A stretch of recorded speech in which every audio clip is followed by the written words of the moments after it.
Why did they all stop when she stepped off the helicopter? The rotor wash cut across the plateau, kicking grit into her eyes, but Eleanor Concaid didn't flinch. 57 years of service had hardened her lungs against thinner air, her joints against desert mornings that burned and froze in equal measure. The younger men watched her, some with curiosity, most with dismissal. Their eyes slid past her like she was already forgotten. She knew that look. She had worn it herself years ago when someone older, slower, and supposedly past their time had walked into her world. She remembered the arrogance, the certainty of youth, and she remembered how wrong she had been. But none of them would see that, not yet. The rifle case in her hand felt heavier than it should have, not because of age but because of meaning. It was old wood and steel, upgraded and reshaped over decades, much like her. The duffel bags at her boots held little else, just what she needed, just what she could still carry. A corporal approached, clipboard in hand, voice flat with the boredom of routine. "Major Concaid." She answered with the same restraint she gave every unnecessary word. "Affirmative." He didn't even look at her long. Sunglasses concealed his eyes, but his body betrayed him, the slight angle of weight shifting back toward the compound, the instinct to keep moving to escape this pointless errand. He rattled off her assignments, her quarters, her orientation. His voice was efficient, precise, and empty. She let him finish. She didn't interrupt, didn't correct his hesitation when he realized she wasn't going to be quartered with the others. They were walking away from the barracks, toward a row of isolated containers on the far edge of the base. Exile. A box within a box. The corporal cleared his throat, gesturing. "This way, ma'am, standard accommodations. Best we've got given deployment needs." They both knew it was a lie. She accepted it anyway. Inside, the container smelled of industrial paint and stale air. A narrow bed, a desk, a closet, nothing else. She placed her duffels down, but the rifle case she set gently on the bed, with reverence, as if she were afraid the steel might feel insulted by the indignity of these surroundings.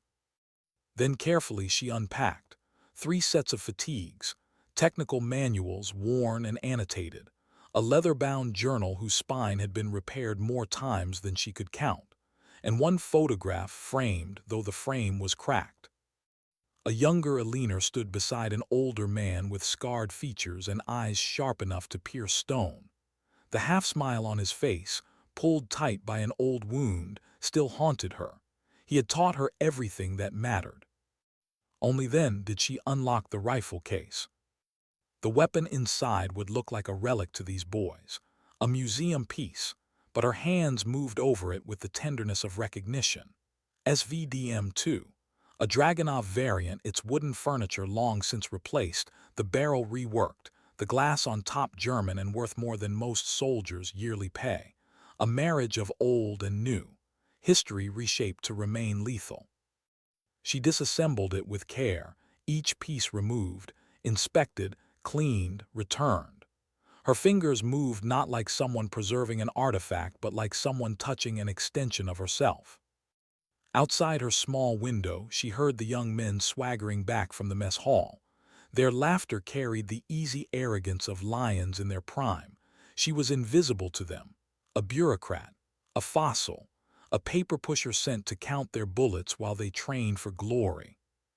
She reassembled the rifle with a sharp, final click and whispered, "Hello, beautiful. They have no idea what's coming." The desert night fell. Temperature dropped 40 degrees, but inside her chest, warmth began to build. That old, familiar warmth, the warmth of being underestimated. She had worn it like armor her entire life. Morning brought the sound of life. Engines rumbling, boots pounding dirt, the mess hall buzzing with camaraderie. Eleanor had already been awake for hours. She never needed alarm clocks.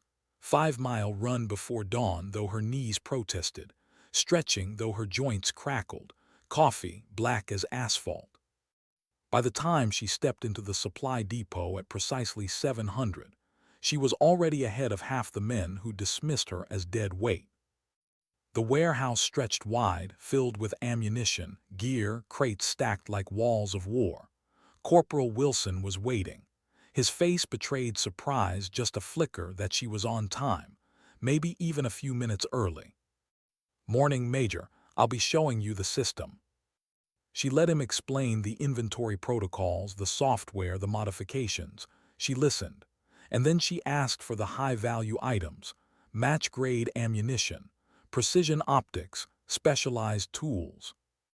Her eyes lingered on boxes, seals, the faint signs of moisture, the way brass dulled when not properly stored. She checked what no one else thought to check.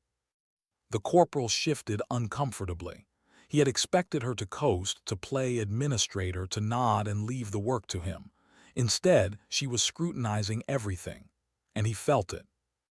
"This doesn't add up," she said softly, pointing to a log. "Usage doesn't match schedules." Wilson fumbled. Sometimes the teams run private sessions, not always reported. She didn't accuse, didn't smile. She just noted, "unofficial training." He nodded, hesitant. "Master Sergeant Rivers prefers flexibility." The name hovered like a shadow. Nathan Rivers, 32 years old, decorated, feared, respected, chief instructor, apex predator, the kind of man who carried storms inside him. Before Wilson could say more, the depot door groaned open. Sunlight flooded the space. A figure entered, tall, coiled like wire. He moved with the easy precision of someone who had never lost a fight: Rivers. He stopped 10 feet away, hands on hips, every inch a man used to dominating any room. His gaze ran over her, cold, calculating. "Major Concaid." His voice made her rank sound like a mistake. "Thought you were a Pentagon myth, an invisible name they stuck on my roster." She turned toward him, posture quiet, steady. "Master Sergeant Rivers. I make exceptions for unusual arrivals. Reviewed your file last night." His smile was thin, mocking. 25 years behind a desk. Not much call for high-angle ballistics in the Pentagon basement. She met his eyes evenly. "I'm here for administrative support, to streamline your logistics. That's what I provide." His laugh cut sharp. "Let be clear, Major. My men use ballistic computers, laser rangefinders, rifles worth more than your pension. We don't have time for personnel who aren't current. My last officer knew his place. Count the rounds, push the paper, leave the shooting to us. I expect the same." The air in the depot thickened. Wilson's gaze dropped to the floor, shame flushing across his face. Rivers wasn't finished. He nodded toward her container outside. "Noticed you brought your own hardware, some kind of Cold War souvenir." Her voice was calm. "SVDM2, chambered in 7.62, reliable in extremes." He barked laughter. "A museum piece. Keep it polished for story time. Out here we use real tools." Then with a dismissive wave, he turned and left. Wilson exhaled like he had been holding his breath. "I apologize, Major. The sergeant, he's intense about standards." She picked up her clipboard. "No apology needed. He cares about his men, that's commendable." Her tone was even, unshaken. And for the first time, Corporal Wilson didn't see a relic. He saw something else, something he couldn't name yet. That night, while the base laughed, trained, and ate, Eleanor's light glowed in her container. Her shadow bent over the rifle, over her journal, over notes that none of them would ever see. She was invisible, a ghost in their midst. And she knew ghosts had patience. What they didn't know, not yet, was that patience could be more dangerous than firepower. Why did he look surprised when she was already waiting at 700 sharp? Corporal Wilson froze in the doorway of the supply depot, his coffee still steaming in hand. He had expected to arrive before her, to catch her fumbling through paperwork or yawning from lack of discipline. Instead, Major Eleanor Concaid stood at the inventory desk, her posture upright, her eyes scanning manifest sheets with the precision of a surgeon. She had been there longer than he had. He could feel it. Her voice was calm when she spoke. Let's start with the match-grade rounds. It was a simple sentence, but there was weight behind it. Together they moved through the aisles, crates of ammunition, sealed boxes of optics, racks of tools and gear. Wilson explained the digital logging system, but she paid attention not to the screen, to the equipment itself. She touched seals, checked brass for tarnish, felt for moisture. Small things, invisible to most eyes. "Humidity is the enemy," she said once, barely louder than a whisper. "One grain of corroded powder and your shot moves half a meter at 1,000 yards. Wilson blinked. He hadn't read that in any manual. For the first time, he stopped seeing her as a paper pusher. But others were not so willing. Alpha Team swaggered through the depot 2 days later. Staff Sergeant Mercer led them, his tone clipped, his smile sharp. His men carried themselves like athletes in their prime, eyes confident, laughter easy. "Wilson, we need a case of that Black Hills, 175 grain," Mercer called. "Sergeant Rivers wants it for qualification." Wilson moved quickly, eager not to stumble under their gaze. But Eleanor was there, quiet at her desk, pen scratching across paper. "Major," Mercer nodded, hardly sparing her a glance. One of his men whispered something crude in his ear. They chuckled, too loud, too careless. Eleanor didn't look up, she didn't react. Her silence was her shield. Wilson flushed red, anger tightening his grip on the logbook. He wanted to defend her, to call them out, but she signed the requisition calmly, as though their mockery never touched her. When they left, Wilson snapped the logbook closed with more force than necessary. "I'm sorry, Major. They shouldn't." "It's irrelevant, Corporal." "Advantageous, even." Wilson frowned. "How is being disrespected advantageous?" Her eyes lifted from the page, steady and unreadable. "When people underestimate you, they reveal themselves. They speak freely. They act without caution. They expose their weaknesses. It is in their arrogance that they make themselves vulnerable." Wilson stared. The logic was brutal and true. In that moment, he realized she wasn't enduring their contempt. She was using it. Still, the question burned in his mind. Who was she really? That question deepened one morning, when he couldn't find her. The depot was empty. Her container was empty. Panic flickered at the edges of his duty. He was ready to call base security when movement on the ridge caught his eye. A silhouette, prone, scope glinting in the morning sun. He grabbed his binoculars. It was her. Major Concaid lay still as stone, her rifle stretched before her, her notebook open beside her. She fired a single shot, a rock at nearly 2 kilometers shattered.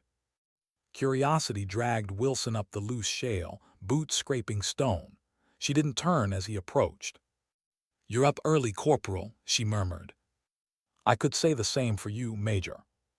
This isn't an approved firing point." "No, it is." She didn't move her eye from the scope.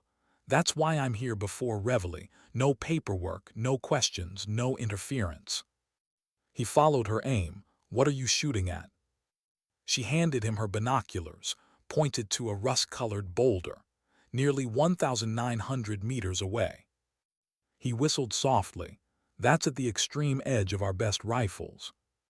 Her lips twitched with the faintest smile. "Dinosaurs ruled the earth for a very long time, Corporal. They knew a few things about survival." He studied her position. No laser rangefinder, no ballistic computer, not even a Kestrel weather meter, just her rifle, and that worn notebook filled with numbers. "How are you even?" "I milled the boulder yesterday using my reticle. Range is fixed. As for wind," she pinched dust from the ground and let it slip through her fingers, watching the drift. "The mountain tells me. Vegetation, dust, mirage, currents, multiple indicators layered together. Technology sees one thing. Nature shows all of it if you're willing to listen." Wilson's jaw tight. It was impossible, but she fired again. Through his optics, he saw the second round strike almost the same spot, millimeters apart. "Jesus," he whispered. Her voice was calm. No, just physics and patience. They packed up in silence. On the descent, he dared to ask, "Your file says you're administrative, but what I just saw, that's not administrative." She looked at him, her expression unreadable. "Files say many things, Corporal. Sometimes what they don't say matters more." He pressed once more. "Who are you really, Major Concaid?" Half her face caught the rising sun, half hidden in shadow. "Someone who believes that fundamentals matter, that technology is only a tool, not a replacement for skill, and someone who would appreciate your discretion." Wilson nodded quietly. The secret was safe, but his perception of her was not. It had shifted entirely. Word of her strangeness spread in whispers, not truths, not yet, only shadows of them. Men noticed her light at 4. Others saw her watching the ranges, not with the look of an administrator counting brass, but with the gaze of someone reading something invisible. The rifle case became the subject of speculation. Most assumed it was sentimental. But Wilson knew better. And one afternoon, when his frustration at his own poor cold-bore shots finally pushed him over the edge, he asked her, "Major, can I ask you something? My first rounds at 1,000 always drop 2 inches lower than expected, even with the inputs correct." She listened carefully. "Tell me about your prep." He listed procedures: cleaning, torque checks, scope 0. She picked up a round, holding it to the light. "When do you load it?" "Just before mission start." "There's your problem." She rolled the round in her fingers. "It's cold from depot storage. By the time you fire, it has absorbed heat from the chamber. Temperature changes, powder burn, alters velocity. Load early, let it acclimate. By the time you fire, the shot will match your calculations." His eyes widened. Something so simple, something so obvious, yet no one had ever told him. "Thank you, Major, he trailed off. She finished for him. "Small details make big differences." That night when Alpha Team returned to the range, Rivers stood behind them, arms crossed, watching, judging. Eleanor observed from a distance, notes in hand. The young men fired with their expensive rifles, their digital aids, their routines. They were good, efficient, tight groups. But she saw what they didn't. The sway of the desert grass, the shimmer of mirage, the dust devils twisting briefly, changing currents mid-flight. They trusted technology. She trusted the mountain. Later, alone in her quarters, she opened the photograph. Her mentor's scarred face stared back at her, his voice echoing through memory. "Look with your eyes, Ellie, but see with your mind." Alexander Volkov, the man who had defected, the man who had trained her in ways the manuals never captured. He had once told her, "Technology will betray you when you need it most. The mountain never lies." She closed her journal. Tomorrow would bring more underestimation, more dismissal, more invisibility. She welcomed it, because invisibility was her greatest weapon. Why was she even in the room? That's what most of them thought when Major Eleanor Concaid stood at the edge of the Tactical Operations Center, hands folded behind her back, silent while the glow of screens lit up grim faces. She wasn't part of Alpha Team. She wasn't a field operator. To them, she was a clerk, a relic, a shadow. But she listened. Colonel James Henderson's voice carried over the hum of machines. "Gentlemen, this just came down from JSOC." His weathered hands manipulated the holographic terrain map, the canyon's twisted body rendered in blue light. "We have confirmed intelligence on Miguel Centuro, codename Wildcat." A red marker pulsed deep within the labyrinth, buildings hidden in rock, a fortress carved into the serpentine canyon. Henderson's tone hardened. "For 3 years he's been funneling drugs, weapons, and people across the border. Now we have him. For 72 hours he'll be in this compound. After that he vanishes again." Rivers leaned forward, his posture predatory. "What's the insertion plan?" "There isn't one." Henderson's voice was flat. "Too fortified, too deep. Direct assault would be suicide. This is precision. One shot, one kill, extreme distance. The team's energy shifted instantly. This was what they lived for, the impossible shot, the kind of mission that gave them their reputation. Rivers smiled, tight and sharp. Then this is exactly what we trained for. But Henderson wasn't finished. He overlaid another map, weather data streaming across the display, gust patterns, pressure gradients, a storm front rolling in from the southwest. The hologram rippled with chaos. The complication, Henderson said. The serpentine is a wind tunnel, unpredictable gusts, microclimates. Add in a storm moving fast, conditions will deteriorate within hours.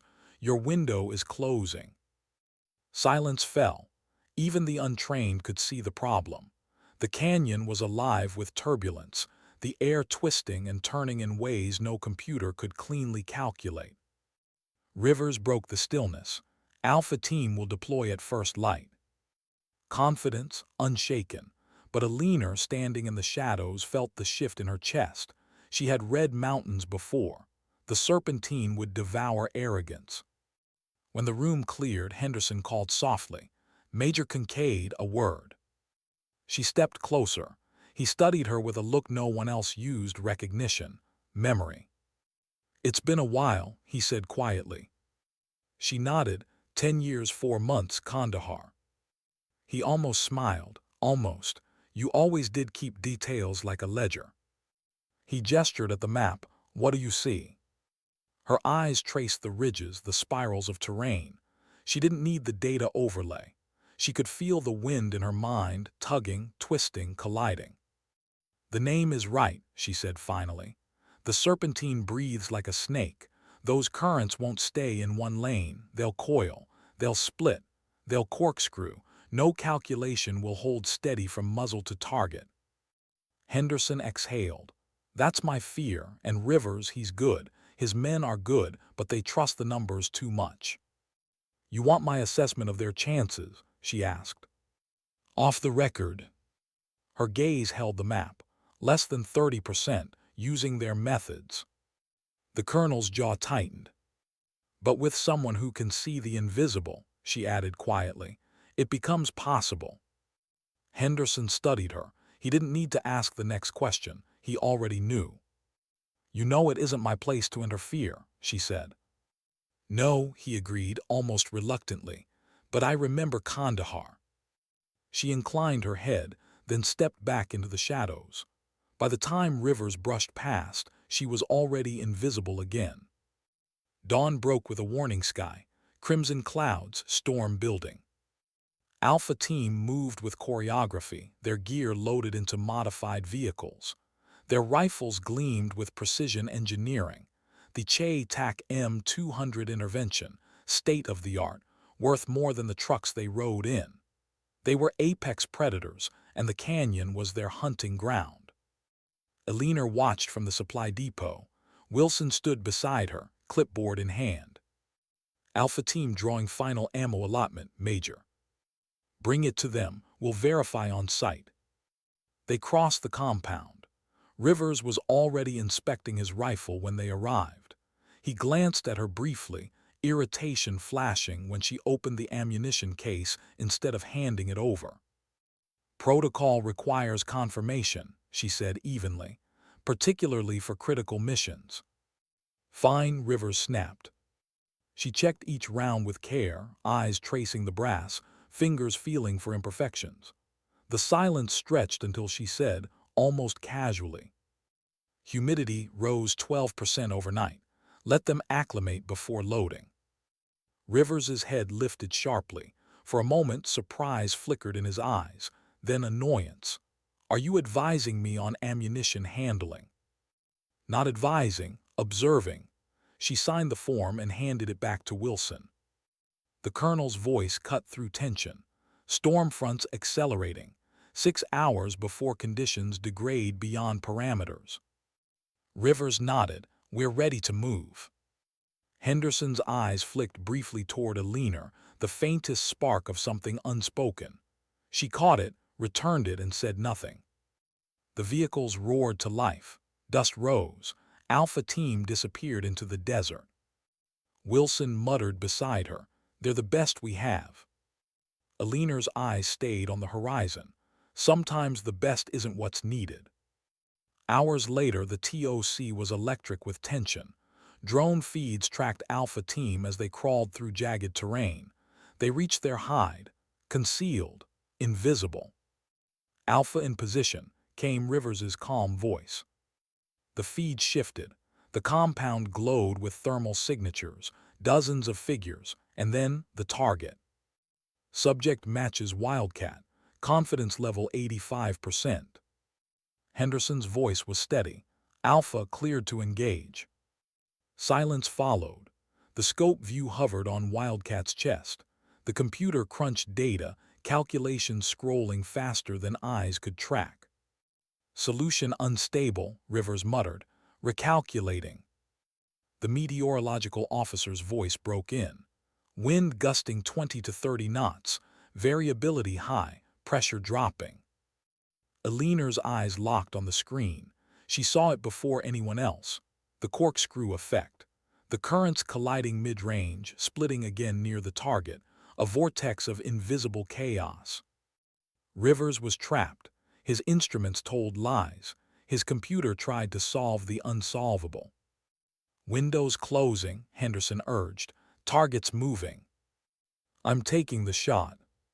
The feed held its breath, crosshairs steady, trigger squeeze perfect. The shot cracked. And missed. The bullet struck stone 2 feet high. Chaos erupted. Guards pulled Wildcat into hardened cover. "Target moving to bunker." "Negative," Henderson ordered. "Extract immediately." Alpha Team's chance was gone. The TOC fell into furious noise. Officers analyzing, communications scrambling, frustration thick in the air. Eleanor stood still, unmoving, her gaze fixed on the weather display. She had seen it coming, seen the failure written in the mountain. Rivers had relied on technology, and the mountain had betrayed him. Henderson's voice cut through, low and sharp. "Major Concaid, a word." In his office he dropped all pretense. "You saw what happened." She nodded once, "The corkscrew I warned of." His voice tightened. "That was our one shot, months of intelligence, gone."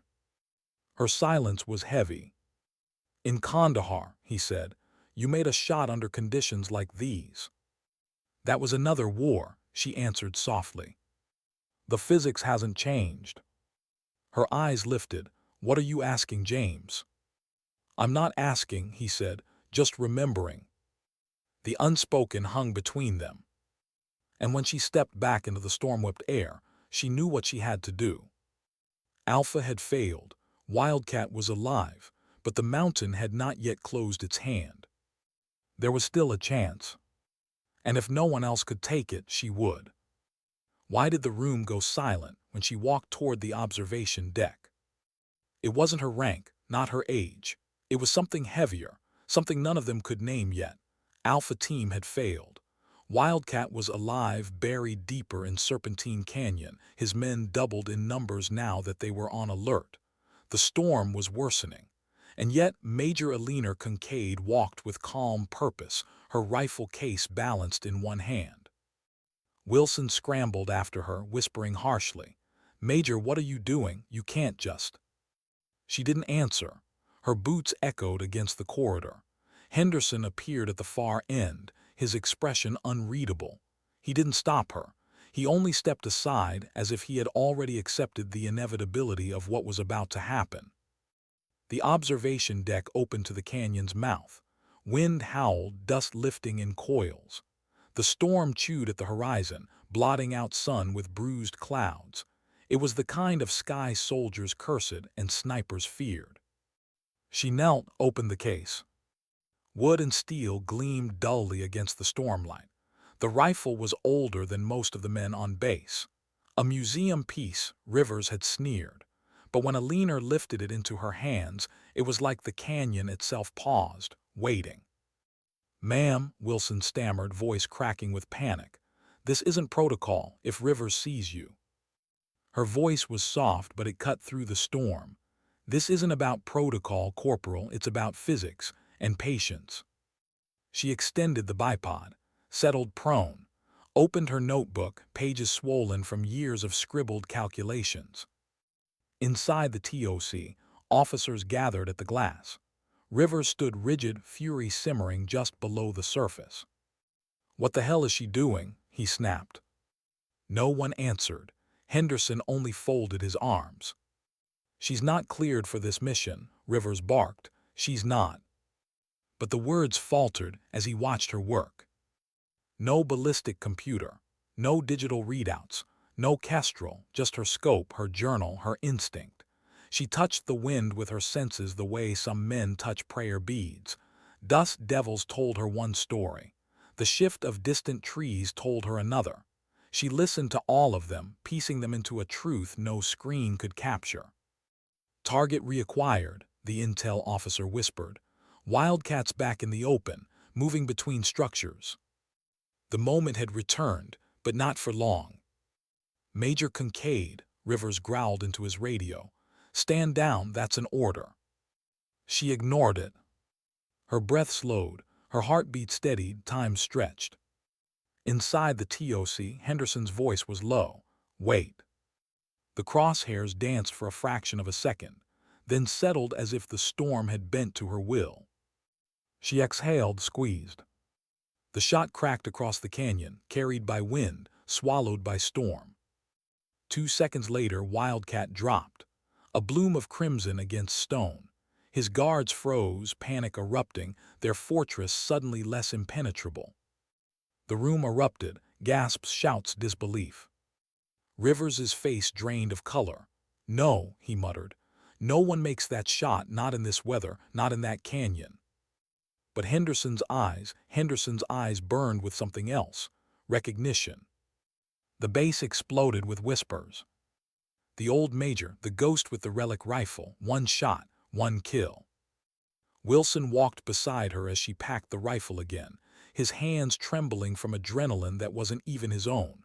"Major, that was, how?" She closed the case gently. "It was just physics, Corporal, and listening." But he wasn't satisfied. His voice rose. "No, that was impossible. Everyone saw it, that was." He stopped himself, but the word lingered anyway. "Legendary." Eleanor shouldered the case, her eyes distant. "There's nothing legendary about knowing what everyone else forgets to see." Wilson stared. He didn't believe her humility, but he also knew better than to press further. Rivers didn't share the awe. He stormed into the colonel's office, fury coiled tight. "You just let her compromise my command, in front of my men, in front of the entire TOC." Henderson's voice was calm. "She saved your mission." "She humiliated me." "No, Nathan," she revealed the truth. Rivers froze, nostrils flaring. Henderson leaned forward, voice low. "Your men are good, the best of this generation, but they lean too hard on their tools. They've forgotten the fundamentals. She reminded you what skill looks like when everything else fails."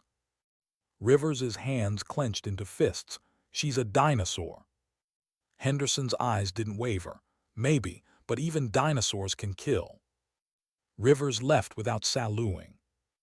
That night, Eleanor sat alone in her quarters. The storm battered the container walls. She unfolded the cracked photograph. Volkov's eyes stared back, as sharp as the day she first met him. The scar across his cheek, the half-smile that always seemed caught between mockery and pride. She heard his voice again. "The mountain will never lie to you, Ellie. People will, machines will, but the wind tells the truth." Her hand trembled as she set the photograph down. For a brief moment, the years fell away, and she was not Major Eleanor Concaid. She was a young trainee again, on a frozen ridge, learning to see what no one else saw. She whispered to the empty room, "I miss you, old man." The storm answered with silence. Morning brought no respite. Rivers stood at the range, his men tense and silent around him.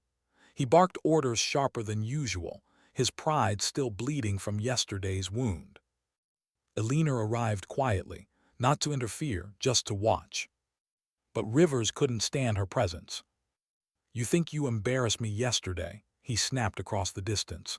"That wasn't skill, that was luck, 1 in a million." Her eyes stayed steady on him. "Luck doesn't keep a journal." The line landed like a blade. His face darkened. "You don't belong here, Major. You're a ghost, living off myths. My men are the future." She tilted her head slightly. "Then why are they afraid to look me in the eye today?" The silence that followed was heavier than any storm. That evening, Wilson found her on the ridge again, prone with her rifle notebook open. He hesitated before speaking. "Do you ever get tired, Major, of proving yourself, of being doubted?" Her cheek pressed against the stock. She fired once. The round struck a painted steel plate dead center, nearly 2 kilometers out. "Every day," she said quietly. She rolled onto her back, staring at the bruised sky. "But proving yourself isn't the point. The point is being ready, even if no one believes you." Wilson sat beside her. The wind whipped around them, carrying sand across stone. "Then why keep doing it?" he asked. She turned her head, eyes meeting his. "For once the mask slipped just a little. Because I made a promise, to someone who isn't here anymore." Her voice caught for a heartbeat, then steadied again. Wilson didn't press. Some truths didn't need to be spoken. Later, back in the TOC, Rivers reviewed the footage of her shot again and again, searching for an explanation. Every time, the bullet still curved impossibly through the vortex, still found its mark. His pride was a bleeding wound, and bleeding wounds demanded answers. He whispered to the screen, voice bitter. "Who trained you?" But the answer wasn't in the footage. It was in her silence. Why couldn't he let it go? The target was dead. The mission complete. By all measures, Alpha Team had succeeded, though everyone knew it was Alpha that had delivered the kill. Yet Master Sergeant Nathan Rivers sat in the TOC long after the others had left, replaying the footage frame by frame. The shot shouldn't have been possible, not with that wind, not with that rifle, not with her. He paused the recording on Eleanor's still figure, her face calm against the stock, her body steady as stone. Her lips moved, whispering something to herself, but the camera had no sound. He leaned forward, muttering, "Who taught you that? Who trained you?" But the screen gave no answer, only silence. Outside, the base carried on, though quieter than before. Respect, unspoken but heavy, hung in the air. The men avoided mocking the old major now. They didn't laugh when she passed. They didn't whisper as loudly. Yet she remained unchanged. She still ran before dawn, still checked ammunition with the precision of ritual, still disappeared to the ridge, her rifle and journal always with her. Wilson noticed the difference most. Where once the others had sneered, now they stared. Where once they dismissed her, now they studied her, as if trying to decipher something they had missed. "Doesn't it bother you?" he asked her one morning as she closed her notebook. "What?" "The way they're looking at you now, like you're some kind of legend." She shook her head, calm as ever. "Legends are just stories people tell to make sense of things they don't understand, nothing more." "But your shot," he stopped, frustration tightening his voice. "No one else on this base could have done it." She looked out over the desert, her eyes distant. "That doesn't make me special. It just makes me old, old enough to have learned what others forgot." Wilson wanted to argue, but he saw the weariness behind her calm, the weight she carried, and for the first time he wondered if her silence wasn't armor but grief. Grief had a name. Volkov. It had been 30 years, but in her memory it was yesterday. The frozen ridges of Siberia, her breath sharp in her lungs, her fingers numb around the Dragunov stock, the snow howling sideways. She had been young then, 25, too eager, too reckless, and beside her had crouched a man who seemed carved from the stone itself. Alexander Volkov, former Spetsnaz, defector, scarred from battles no one spoke of, his face marked by a jagged line that split cheek from lip. He had been hard, demanding, but his voice had been steady, his lessons absolute. "You think you shoot with your hands," he had told her. "You think your eyes tell you the truth. They don't. Not here, not ever. You must learn to see what no one else does. The wind, the cold, the silence. Even lies leave traces if you look closely enough."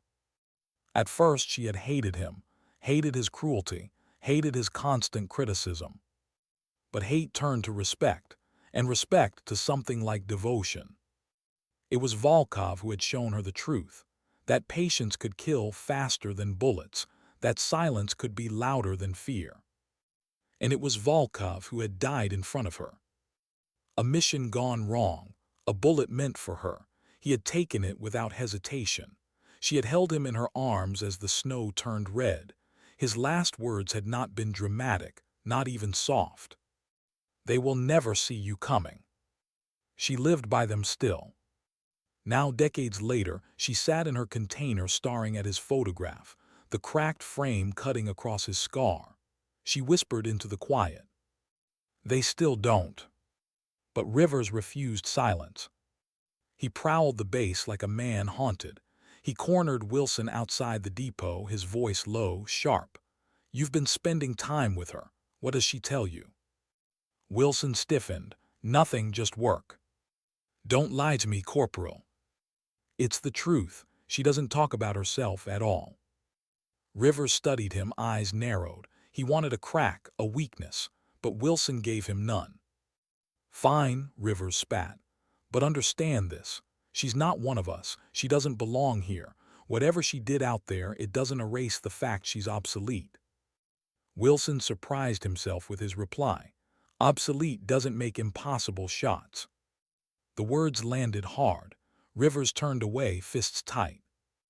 The tension broke days later during a live-fire exercise. Alpha team set up on the ridge, cross-training with newer recruits. Rivers strutted, confident again, barking corrections, demanding perfection. Eleanor stood at the edge, silent, observing. One recruit struggled, a young man, nervous, his hands trembling at the trigger. Rivers mocked him openly. "You'll never make a shot under pressure if you can't even steady a cold bore at 800. You're wasting my time." The boy's face flushed. He adjusted, fired, and missed again. Eleanor stepped forward, calm, unhurried. "May I?" she asked softly. Rivers turned, incredulous. "This isn't your show, Major." But Henderson's voice carried from behind them. "Let her." The recruit handed over the rifle, shame in his eyes. Eleanor lay prone, adjusted the stock, and sighted. The wind shifted just slightly. She waited longer than any of them expected. Then one smooth exhale. The steel plate rang clear. She handed the rifle back. "Patience is a weapon," she said quietly, "not weakness. Learn to trust it." The recruit nodded, awe in his face. Rivers's jaw locked. He saw it the way the men looked at her now. Not like a relic, not like an administrator, but like a teacher. Like she belonged. That night, Rivers stormed into Henderson's office again. "She's undermining me. Every time she steps in, every time she speaks, my authority weakens. She doesn't respect the chain of command." Henderson didn't look up from his paperwork. "Respect isn't given, Nathan. It's earned. She's not even supposed to be here." Finally, Henderson's eyes lifted. Cold. "You're right, she is. She volunteered. At her age, at her rank, she could have stayed in Washington pushing paper, but she came here. Because she still believes this work matters. Ask yourself why." Rivers's mouth opened, then closed. Henderson's voice dropped lower. "And ask yourself why it bothers you so much that she succeeded where you failed." The silence that followed was darker than anger. Rivers left without another word. Outside, Eleanor walked the ridge again. The desert stretched endless under a bruised sky. Wilson walked beside her, unsure if he should speak. Finally he asked, "Who taught you?" She didn't answer at first. She only lifted her notebook, thumb brushing the worn edges, then quietly. Someone who believed silence was stronger than fear. Someone who died so I could live. Her voice broke almost imperceptibly, but Wilson heard it. And he realized then she wasn't haunted by what she had done. She was haunted by what she had lost. In the barracks, Rivers couldn't sleep. He stared at the ceiling, replaying the question in his head. Who trained her? He couldn't stand not knowing, because knowing meant control, and control was the one thing slipping through his fingers. By dawn, he had made up his mind. He would find out. Whatever it took. Why couldn't he sleep anymore? Rivers lay awake long past lights out, his body exhausted but his mind burning. Every time he closed his eyes, he saw her. Not her face, not her shot, but the calm in her movements. The certainty. The kind of certainty he had only seen once before in his first sniper instructor, the one who'd broken him down and rebuilt him. Except Eleanor Concaid wasn't supposed to have that certainty. She was supposed to be a fossil, a footnote, a bureaucrat, and yet she had humiliated him in front of his men, his colonel, his command. Who trained you? He whispered into the dark. The question became an obsession. By morning, he had already started digging. It began simple, her official file. But the Pentagon's database was a dead end, the details vague, sterilized, years of administrative service, covering long stretches of classified deployments. It was like someone had gone in and deliberately blurred her story. He dug deeper, pulling strings, calling in favors. Quiet inquiries to old contacts in intel. It wasn't protocol, it wasn't clean, but he didn't care. And slowly fragments emerged. Afghanistan, 1994. Balkans, 1998. Colombia, 2003. Each time, her name appeared not on mission reports but on requisition logs, administrative details, personnel transfers. But the timelines didn't add up. She couldn't have been in Washington if her signature was moving through outposts halfway across the world. And always in the margins, another name. Alexander Volkov. The deeper he searched, the more that name surfaced. A defector, ex-Spetsnaz, a sniper of terrifying reputation during the Cold War, a ghost even in Russian records. Then silence. Until years later, faint traces of his presence in the same places Eleanor had been. Rivers leaned back in his chair, realization twisting in his chest. Volkov hadn't vanished. He had been with her, training her, shaping her. The impossible shot wasn't just hers, it was his, living through her. Meanwhile, Eleanor felt the storm building, not outside, inside. She knew Rivers was digging. She saw it in the way he watched her, the clipped tone of his orders, the tightened leash on his men. She had seen men like him before, proud, wounded, dangerous when cornered. She tried to ignore it, focused instead on her rituals, cleaning the rifle, running the ridge, writing in her journal. She told herself it didn't matter if he found out, that Volkov's ghost was hers to carry, not his to weaponize. But she couldn't silence the unease. One night, Wilson found her staring at the cracked photograph again, her fingers tracing the scar on Volkov's face. "Was he your father?" he asked gently. Her lips pressed together, a faint smile ghosting her face.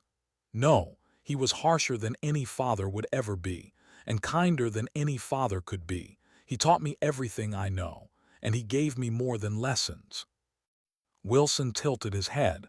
"What did he give you?" She exhaled slowly. "A burden, the kind you never put down." The burden grew heavier when Henderson called her in. He closed the door, his voice low. "Rivers is making inquiries." She didn't react, not outwardly. "You know what he's going to find," Henderson said. She nodded once. "Pieces, not the whole picture." "Even pieces can be dangerous," Henderson warned. "Men like Rivers don't want truth, they want ammunition." She set her notebook on the desk. "I don't care what he thinks of me." "You should care what it does to this unit," Henderson pressed. They're starting to look at you differently, some with respect, some with doubt, and Rivers, he sees you as a threat. Her voice was calm, but inside, a familiar ache stirred. I didn't come here to threaten him. I came here to keep a promise. Henderson studied her, to Volkov. Her silence was answer enough. The colonel's voice softened. Eleanor, some ghosts don't want to be carried forever. She met his eyes steady. This one does. Meanwhile, Rivers's obsession reached a breaking point. Late one night, he cornered Wilson outside the depot. The younger man froze, startled by the intensity in Rivers's eyes. You spend more time with her than anyone. You know things. Wilson shook his head. I don't. She doesn't talk about herself. She has to. Nobody gets that good without a story. Wilson hesitated. His loyalty pulled two ways, toward his commanding sergeant and toward the woman who had quietly earned his respect.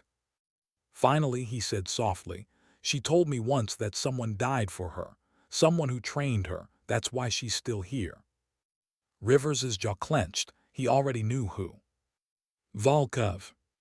The name echoed like thunder in his skull. The confrontation came days later, inevitable as the storm. The range was empty, save for Eleanor prone with her rifle, sighting on a target 2 kilometers out. Her breathing was steady, her pencil scribbling notes. Rivers approached, boots crunching on gravel, shadow falling across her. Volkov. She didn't flinch, didn't look up.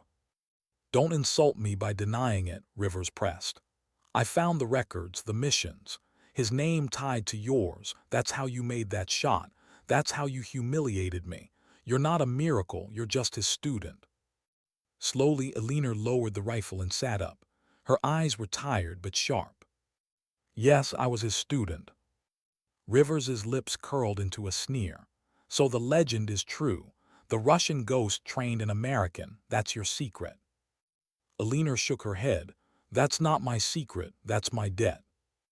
Rivers frowned. Debt. She looked past him, out over the desert. Her voice softened, almost fragile. He died for me, took a bullet that had my name on it, and with his last breath he told me I would never be seen until it was too late. I've spent every day since proving him right. Not for me, for him, to keep his memory alive. Rivers scoffed. So you're just carrying his ghost, that's all you are, a vessel. Her eyes snapped to his, steel in the softness. No, I am proof that his teachings mattered, proof that silence outlives arrogance, that patience outlasts pride. You want to know who trained me, Sergeant? Fine, but you should be asking why. For a moment, Rivers faltered. Then he spat the words like venom. Because without him, you'd be nothing. Eleanor didn't reply. She simply turned back to her rifle, her silence louder than any retort. That night Rivers couldn't let it go. He raged in private, fury twisting with envy. He told himself he hated her because she was obsolete, because she didn't belong. But deep down, he knew the truth. He hated her because she carried something he never would. Not Volkov's training, not the impossible shot, but the patience to let silence be her weapon. Eleanor, alone in her quarters, closed her notebook. She traced the photograph one last time, then whispered to the man who wasn't there. They're asking who trained me, but they'll never understand why you did. Her voice cracked.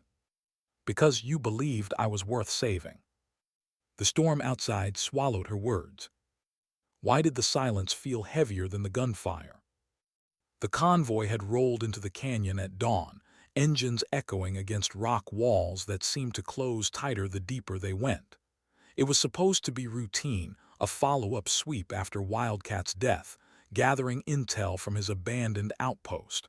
But everyone felt the unease. The canyon wasn't empty. It never was. Eleanor sat in the last vehicle, hands steady on her rifle case, while Alpha Team scanned ridgelines with restless eyes. Rivers rode up front, barking orders into the comms, his voice sharp, restless. Keep eyes high, watch for choke points, don't let them box us in. He sounded confident, too confident. Eleanor knew better. The serpentine didn't forgive arrogance. The first explosion came at the midpoint. An IED tore through the lead truck, flipping it onto its side. Dust and fire bloomed, screams cutting through comms. The canyon erupted. Automatic fire raked down from both sides, muzzle flashes sparking in the shadows of jagged stone. The convoy scattered for cover. Men shouted, rounds cracked, radios filled with chaos. Rivers grabbed his rifle, eyes wild, trying to find the enemy through the storm of noise and dust. Eleanor moved slower, deliberate, calm. She slid behind a rock outcropping, opened her case, and assembled her rifle with movements that looked almost lazy, but there was no wasted motion, not one. Wilson crawled up beside her, his face pale, hands shaking as he clutched his carbine. "We're pinned, we can't." Her voice cut through his panic like steel wrapped in silk. "Breathe." "What?" "Breathe, Corporal, or you won't live long enough to see the end of this." He tried, it wasn't easy. Meanwhile, Rivers was roaring into his comms, calling for air support, for drones, for anyone to give him control of the chaos. But no response came. Static swallowed his words. The canyon had swallowed their signal. "Got him," he cursed, slamming his fist into the rock. He raised his rifle, fired blindly into the ridgeline, but the wind twisted the dust, masking the enemy. Every shot felt wasted. Eleanor lay prone, scope sweeping. She didn't fire, not yet. Her eyes tracked the dust patterns, the way smoke curled unnaturally, pulled by unseen currents. She followed it the way a sailor reads waves. And there, behind a jagged spire, a muzzle flash. She squeezed. The enemy gunner folded silently. She shifted 2 degrees left, waited, another flash, another squeeze. 2 shots, 2 men gone. The canyon storm was still loud, still chaotic, but in her scope it was orderly, measured. Wilson gasped, "How do you even?" "Patience," she whispered. Across the line, Rivers noticed. He saw the way the enemy fire thinned near her sector. He saw the way her stillness created clarity where his fury only fed chaos. And it burned him alive. "Concaid," he bellowed across the comms, "this isn't your fight, stay down." But she didn't answer, she just kept firing. Slow, steady, surgical. And one by one, the ambushers began to falter. Minutes dragged into an eternity. The canyon grew quieter, the gunfire fading as enemy fighters withdrew into the labyrinth. A final explosion echoed in the distance, then silence. Alpha Team regrouped, bloodied but alive. 2 wounded, 1 dead, but most still breathing. They owed it to her, they all knew it. But Rivers couldn't let himself say it. He stalked toward her, fury in his stride, voice like gravel. "You disobeyed a direct order." She was still kneeling by her rifle, eyes calm, face unreadable. "No, I ignored a mistake." The words cut deeper than bullets. "You think you're better than me, better than us," he spat. Her gaze lifted slowly, locking onto his with unflinching steadiness. "No, I think I remember things you've forgotten." The men around them said nothing. They just watched, and Rivers felt their silence as betrayal. That night the base was restless. The wounded were flown out, the dead given silence and prayer. Wilson found Eleanor on the ridge again, her silhouette framed against a bruised sunset. He sat beside her quietly, waiting. Finally, he asked, "How do you stay so calm, even when it's hell all around?" She rested her hands on the rifle, her voice low. "Because panic kills faster than bullets, and because I already carry ghosts. One more won't break me." Wilson frowned. "But doesn't it eat at you? Always being the one holding steady, even when no one believes until it's too late." Her eyes softened. "Of course it does, every day, but I don't need them to believe, I just need them to live." Rivers, meanwhile, was unraveling. In the barracks, he slammed his locker shut, breathing hard, anger twisting inside him like barbed wire. He had led men into countless firefights, but today he hadn't been the one who saved them. She had, again. And the looks in their eyes, not of pity, not of doubt, but of respect for her, cut deeper than any wound he'd ever taken. He whispered into the dark, the words tasting like poison. "They respect her more than me." And that truth was unbearable. Henderson saw the fracture forming. He called Eleanor into his office the next day, his voice heavy. "You saved them, you know that." Her reply was simple. "It wasn't me, it was patience." The colonel shook his head. "Don't downplay it, but listen carefully. Rivers won't forgive you for this. He can't. His pride won't allow it. And pride is a dangerous thing in men with influence." She nodded once. "I know." Henderson's eyes softened. "Then why stay?" She looked down at her hands, her voice quiet. "Because someone has to remind them. Someone has to carry the silence." That night when the camp settled, Eleanor lay awake staring at the ceiling. Her chest felt heavy, not from age, not from fatigue, but from the weight of ghosts pressing harder than ever. Volkov's voice echoed again. "They will never see you coming." But what if this time she didn't want to stay unseen? What if this time silence wasn't enough? In the shadows of the barracks, Rivers whispered to himself, fists clenched, eyes burning with fury and shame. "She won't outlast me, she won't." But deep down he knew the truth. She already had. Why did he confront her in the dark instead of the daylight? Because pride thrives in shadows. Eleanor felt him before she saw him. The soft crunch of boots on gravel, the shift in air that comes when someone carries rage like heat. She was on the ridge again, her rifle across her lap, her notebook open but untouched. The desert night stretched endless, stars sharp above, silence heavy below. "Major." His voice was tight, coiled. She didn't look up. "Sergeant." "You think you've beaten me." Her pencil tapped the page once, twice, then stilled. This was never a contest. He stepped closer, the moonlight catching the fury in his eyes. "Everything you do undermines me. My men look at you like you're some oracle, some ghost with answers I don't have, and I won't have it, not in my command." Finally she looked at him, calm, steady. "Then teach them better, lead them better." He flinched as if struck. "You don't understand," he spat. "I've bled for this. Every scar, every mission, every loss, it made me who I am. And then you arrive, old, rusted, invisible, and with one shot, one act of patience, you erase me." Her voice softened. "No, I don't erase you, Nathan. Your pride does." He stared at her, chest heaving, torn between striking and shattering. The silence stretched, taut as wire. "Tell me the truth," he demanded finally. "Tell me who you really are, not the file, not the cover story, the truth." Eleanor folded her notebook gently, set it beside her rifle, and for the first time allowed the mask to slip. "I am a soldier who should have died 30 years ago," she said quietly. "I was reckless, stupid. A bullet had my name on it, and someone else stepped in front.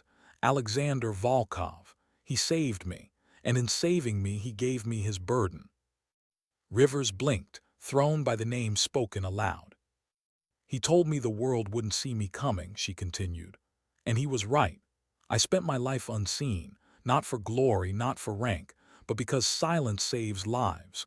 Patience saves lives. I owe him every breath I take, so I carry his lessons, not as legend, not as myth, as debt." Her gaze sharpened, cutting through him. "And that's the truth you can't stand. That patience outlives arrogance. That silence can be louder than your pride." For a long moment Rivers said nothing. His chest rose and fell, his fists trembling. He wanted to rage, to fight, to break her, but her words had cut deeper than any knife. Because some part of him knew she was right. The days that followed were quieter. The unit rebuilt from the ambush. The wounded were honored, the dead remembered. And slowly the men began to train differently. Less reliance on screens, more on observation. Less obsession with speed, more respect for patience. They watched the way Eleanor studied the ridge, the way she tested wind with a handful of dust, the way she wrote in her notebook before ever lifting her rifle. They didn't mock her anymore. They tried to learn. Even Wilson, once nervous and unsure, began keeping his own journal. Eleanor noticed but said nothing. As for Rivers, he withdrew. He barked fewer orders, his fire dimmed not by defeat but by a truth he could no longer deny. There were things patience could teach him that pride never had. He never admitted it aloud. Not to her, not to anyone. But sometimes from the corner of his eye he watched her on the ridge. And though his jaw tightened, his eyes carried something different now. Not respect, not quite, but recognition. One evening, Eleanor stood alone at the edge of the canyon, the sun bleeding gold across stone. She lifted Volkov's photograph, the crack in its frame catching the light. "I kept my promise," she whispered. "They don't see me, not until it's too late." A soft breeze stirred, not an answer but close enough. She closed her notebook, slid the rifle back into its case, and turned toward the barracks. The last time Wilson saw her, she was boarding a transport plane at dawn. No ceremony, no farewell, just the quiet figure of a woman carrying too many ghosts and too much silence. He jogged to her side, breathless. "Major, wait." She turned, her face calm but gentler than he'd ever seen it. "I never got to thank you," he said, words tumbling out. "For saving us, for teaching me, for—" She raised a hand, stopping him softly. "Don't thank me, just remember, patience isn't weakness, it's survival, and silence isn't absence, it's choice." He swallowed hard, nodding. She gave him the faintest smile, then turned and boarded. The ramp lifted, the engines roared, and just like that she was gone. The men spoke of her for months after: the impossible shot, the canyon ambush, the ghost who carried an old rifle and older lessons. But Eleanor Concaid didn't hear those stories. She didn't need to. Because legends were for those who sought recognition. And she had never needed it. On a ridge somewhere, perhaps years later, another soldier would lie prone, scope steady, notebook open. He would wait longer than most thought necessary. He would listen to the wind instead of a machine. And when his round found its mark, no one would understand how. But she would know. Because silence travels further than any bullet. Sometimes dignity doesn't speak. It simply acts.